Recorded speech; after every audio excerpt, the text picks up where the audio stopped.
Kagurabachi Chapter 122 was 10 out of 10, you know me, and it was especially even better because Asami was mentioned.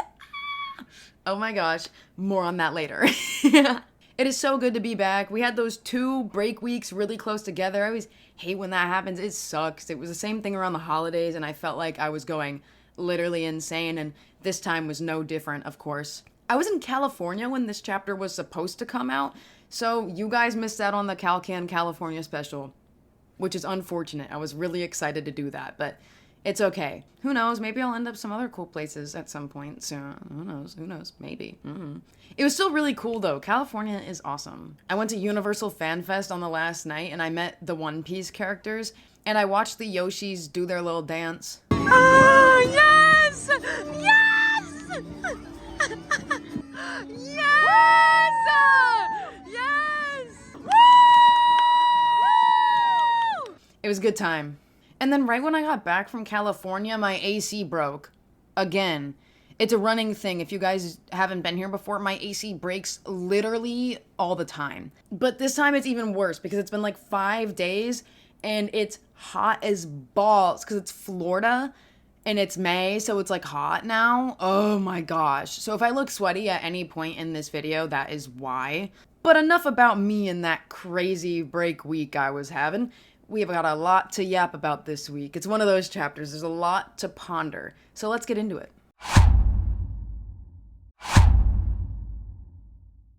I want to say that at midnight before the chapter came out, my sister and I were joking about this chapter opening with Kunishige and Subaru shenanigans instead of the big elephant in the room named Hiroshima Talks Aftermath, and that is actually what happened. We did open with Kunishige eating a fucking rice ball. I love that whiplash from the end of last chapter to the start of this one. Peak. I've said it before, but it's been a while because we were in the Hiroshima talks for a bit. So I want to say again, I really like Subaru, and I'm really happy to have him back. I like his mindset that he explains to Kunishige about how his book is bullshit only so the people who are truly built for the craft of swordsmithing can excel. I think that's a really interesting perspective that he has. And same with Kunishige as well, with his mindset of not caring if he's broke, so only people he deems worthy of wielding his blades are given them. I actually like as well that his careful mindset like this was even before the war, because now we can read this and start to understand how horrible that must have felt for him that everything went the way that it did. It must have felt so much worse for him that he was already careful about who he gave his swords to. He didn't develop that ideology after the fact. And I really dig that because it makes that whole situation even sadder, I think. Kunishige is also really cool in the sense that he is really high energy and has this goofy energy, but when he mellows out and gets serious, it really works. I'm really enjoying Kunishige's character so far, and I'm happy to have him back too. It's a really fun way to learn about how he actually was instead of just hearing about it. It's really cool to meet him in chapter 1, and then we know he's dead extremely early on, so in the whole entire story, he's just a dead man, and so we only have the little bits of perspective that Chihiro can give us about him, right? So it's really cool to see how he actually functioned, especially when he was younger as well. And the more we get of him, the better, which is why I'm going into all of this now, because we've gotten more with him, and it's just great. I really like it. And I really like the dynamic with Kunishige and Subaru together. I think it's so good. I got a kick out of Kunishige telling Subaru that he wants the money back for his book. That was really goofy. And then we actually get to the aftermath of the Hiroshima talks now, and this page is super cool. I love it a lot. Something I noticed is that Hiroto Soga is the shortest out of the 4 of this group, and I think that's super cute for some reason. Also, look at him. He was so pretty. I miss him so much. Gosh, I miss you so much, Hiroto Soga. Ah, my beautiful, beloved dead husband. And I want to point out that this page does say that Shiba brought back 6 corpses with him, so I fear this may be the death of that one theory that I brought up that Alon's made, that Hachaku is this guy, which apparently he's still standing on that business. I might be jumping off the train. Sorry, bud. We get to see a Sorcery Bureau meeting, which looks a little familiar. The setup is kind of similar. There's lots of familiar faces at this round table as well, and some that are not familiar. The long neck guy is here. Okay. Ichiki is here. Kasen is here. Throw up in my mouth. Izuru is here, which surprised me a little because he doesn't give the energy that he's that old. I'd make a very confident guess that he is the youngest person at this table. This one guy is talking a lot in the meeting, but he isn't one of the Kaminabi heads in the present, so I'm guessing something might have happened with this guy. A bit of information that we learn, and this is going to be a whole rabbit hole we go down, is that the Mikaboshi don't only want the Dattenseki, but they want the Soga clan princess, so Chiaki, because Aryu's father wants Chiaki to bear his child. This has been probably the biggest talking point of the chapter that I have seen. It's the talk of the town on Twitter for multiple reasons. First off, I'll say, fuck this guy. Oh my gosh, he can fuck right off. That is so absolutely foul and disgusting.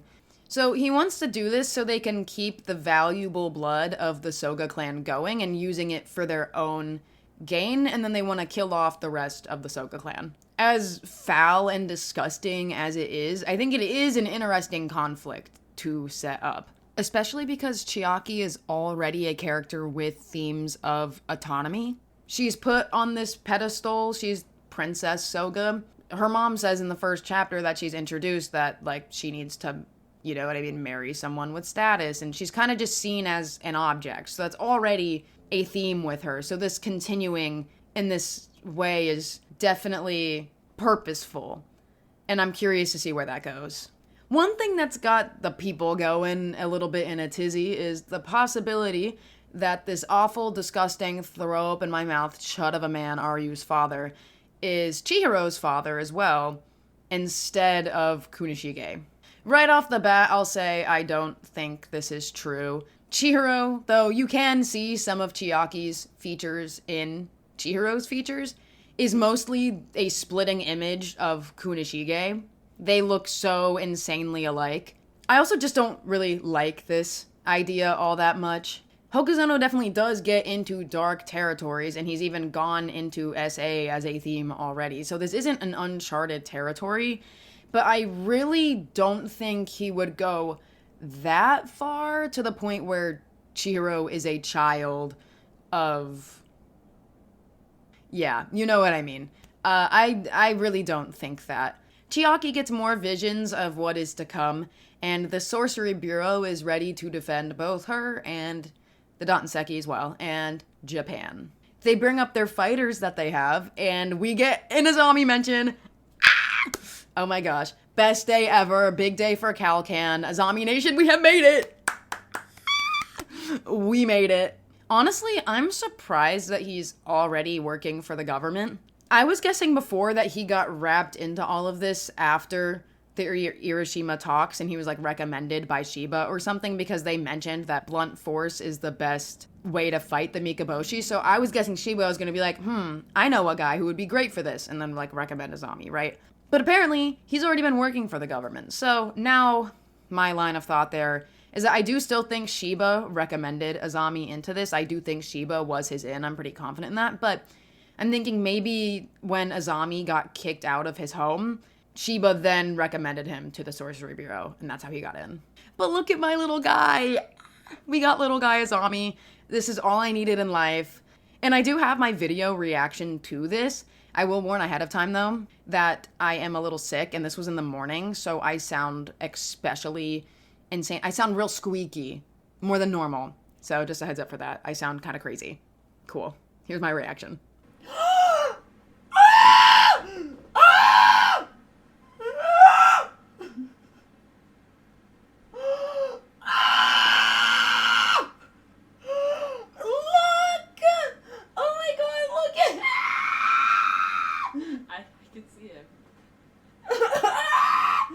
We see some other familiar faces as well. We see Kudo, which, okay.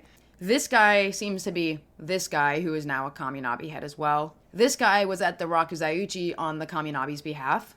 And this looks like some of the Masumi. So we're seeing some familiar things going on. That's cool. They mention in this meeting having a stockpile of Kaichi, which people were freaked out about, and I was confused. I was like, what's Kaichi? But I found out it's because the translations in English are not consistent. So Kaichi actually means demon monster. That's what it translates to, which is, Kazane. Yep. What the fuck? Hello? And then we get a Flamebone mention, which is super cool because that whole mystery of Flamebone really intrigues me. And so the possibility of more answers to come with that is really exciting. There's no appropriate master, they say, and there hasn't been one for a while. And I think that's an interesting bit of context. It makes me wonder if we'll actually see some rookie from that clan try to wield Flamebone, or if they don't use it in the war and then they just train somebody up to use Flamebone, which in this case would be Hiyuki in the present, right? I'm curious to see how that goes. This Shiba and Kunishige stuff is nice. Kunishige noticing the sword he made for Mashiro, and then there's this silent understanding of him knowing how shitty Shiba must feel. Shiba looks so rough too, which, makes me feel insane. It goes so hard, but it also bums me out really bad because I love Shiba. But that means I love the angst of this. I've been craving that angst for a while, and we're here, and I'm like, yay. And I really, really like how this last part of the chapter is done with this moment with Kunishige and Shiba interlapping with the final beats of this meeting, ending with Kunishige saying he was told everything, and then Hasumi's presence. When he's asked if he thinks there is a way, he's all silent about it. And then there's the notepad with the enchanted blade plan written on it, and Kunishige's back as the last panel.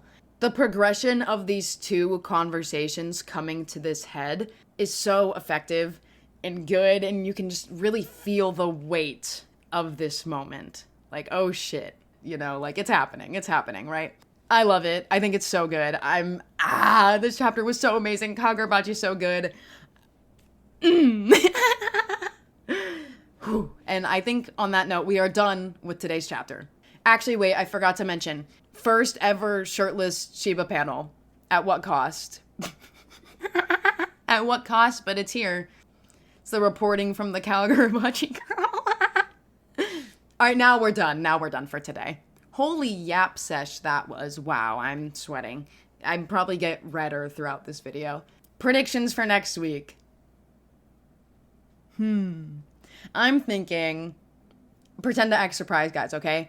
Azami is going to show up. I know, right? Isn't that crazy? Why would I say that? Azami's going to show up. We're going to get him for real. Not just mentions. He's going to actually be there. Azami is going to speak words. Yeah. Subscribe to the channel. I make Kagurabachi Chapter videos every single week. Woo! Like this video as well. Like I like Kagurabachi and you like Kagurabachi. Comment down below. I love reading comments. I love reading what you have to say. Ow. Channel members as well. I have channel members. I do members only shorts sometimes. And you get a shout out at the end of the video. Always, all the time.